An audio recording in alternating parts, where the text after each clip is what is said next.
My dears, Anju miss ആണ്. ഫ്യൂച്ചറിൽ നിങ്ങളുടെ ഫിസിക്സ് അധ്യാപികയാണ്. മക്കളെ, അടുത്ത മാസം ഓഗസ്റ്റ് 10 നമ്മളുടെ ഓണപരീക്ഷ നടക്കുകയാണ്. ഈ ഓണപരീക്ഷയ്ക്ക് നമുക്ക് ഫുൾ മാർക്ക് വാങ്ങണ്ടേ?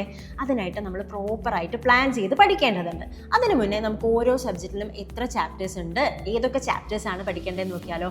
ആദ്യം നമുക്ക് ഫിസിക്സ് നോക്കാം. ഫിസിക്സിൽ സ്ക്രീനിൽ കാണുന്ന ഈ 3 ചാപ്റ്റേഴ്സ് ആണ് പഠിക്കാനുള്ളത്. അതിനകത്ത് 3ാമത്തെ ചാപ്റ്റർ ആയിട്ടുള്ള പ്രഷറിൽ നിന്നും ഒരു പകുതി വരെ ആയിരിക്കും വരുന്നുണ്ടാവുക. ഇനി നമുക്ക് മാത്സിലേക്ക് നോക്കുകയാണെങ്കിൽ 4 ചാപ്റ്ററാണ് സ്ക്രീനിൽ കൊടുത്തിരിക്കുന്നത്. ഈ 4 ചാപ്റ്റേഴ്സ് ആണ് എക്സാമിന് ഉണ്ടാവുന്നത്. അപ്പോൾ നന്നായിട്ട് പഠിക്കുക. ഇനി കെമിസ്ട്രിയിലേക്ക് നോക്കുകയാണെങ്കിൽ ഈ കാണുന്ന 3 ചാപ്റ്റേഴ്സ് ആണ് കുട്ടികൾ പഠിക്കേണ്ടത്. സോഷ്യൽ സയൻസിലേക്ക് വരികയാണെങ്കിൽ 5 ചാപ്റ്റേഴ്സ് നിങ്ങൾ പഠിക്കണം.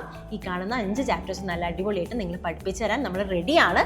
അതുപോലെ ബയോളജി നോക്കുകയാണെങ്കിൽ ഈ 2 ചാപ്റ്റേഴ്സ് ആണ് നമ്മൾ പഠിക്കേണ്ടത്. അപ്പോൾ മക്കൾ ഒന്നുകൊണ്ടും പേടിക്കേണ്ട. നിങ്ങൾക്ക് ഈ ഓണപരീക്ഷയ്ക്ക് ഫുൾ മാർക്ക് സെറ്റാക്കി തരാൻ നമ്മൾ ഫ്യൂച്ചറിൻ്റെ ഫുൾ ടീം ഇവിടെ റെഡിയാണ്. അപ്പോൾ ഇപ്പോൾ നിങ്ങൾ ജോയിൻ ചെയ്യുകയാണെങ്കിൽ ഒരു സ്പെഷ്യൽ ഓഫറോട് കൂടി നമ്മുടെ സ്കൈ ബാച്ചിൽ ജോയിൻ ചെയ്യാൻ പറ്റും. വെറും 999 രൂപയ്ക്ക് നിങ്ങൾക്ക് നമ്മുടെ സ്കൈ ബാച്ചിൽ ജോയിൻ ചെയ്യാം.